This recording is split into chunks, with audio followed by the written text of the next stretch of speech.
বিসমিল্লাহির রহমানির রহিম। হে নবী, এ মুনাফিকরা যখন তোমার কাছে আসে তখন বলে, আমরা সাক্ষ্য দিচ্ছি যে আপনি অবশ্যই আল্লাহর রসূল।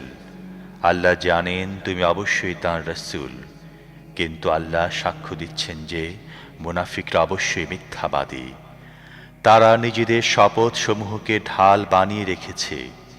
এভাবে তারা নিজের আল্লাহর পথ থেকে বিরত থাকছে এবং অন্যদেরও বিরত রাখছে। এরা যা করছে তা কত মন্দ কাজ। এসবের কারণেই যে তারা ঈমান আনার পর আবার কুফরি করেছে, তাই তাদের হৃদয়ে মোহর মেরে দেয়া হয়েছে। এখন তারা কিছুই বুঝে না। তুমি যখন এদের প্রতি তাকিয়ে দেখো, তখন তাদের দেহের অবয়ব তোমার কাছে খুবই আকর্ষণীয় মনে হয়। আর যখন কথা বলে তখন তাদের কথা তোমার শুনতে ইচ্ছা করে।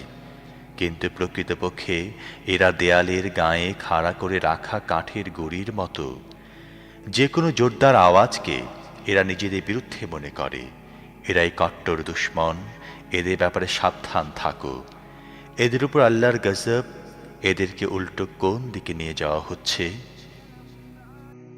যখন তাদের বলা হয়, এসো আল্লাহর রসূল যাতে তোমাদের মাগফিরাতের জন্য দোয়া করেন, তখন তারা মাথা ঝাঁকুনি দেয়।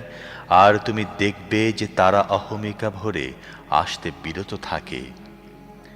হে নবী, তুমি তাদের জন্য মাগফিরাতের দোয়া করো বা না করো, উভয় অবস্থায় তাদের জন্য সমান।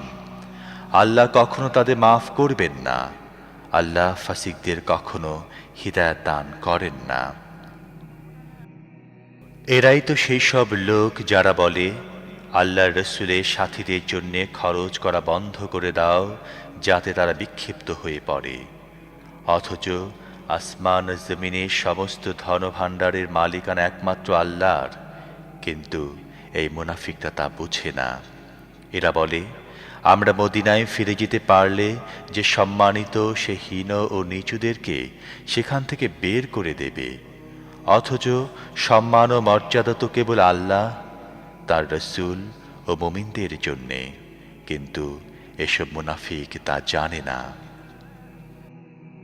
হে সেই সব লোক যারা ঈমান এনেছ, তোমাদের ধন সম্পদ ও সন্তানাদি যেন তোমাদেরকে আল্লাহ স্মরণ থেকে গাফিল করে না দেয়।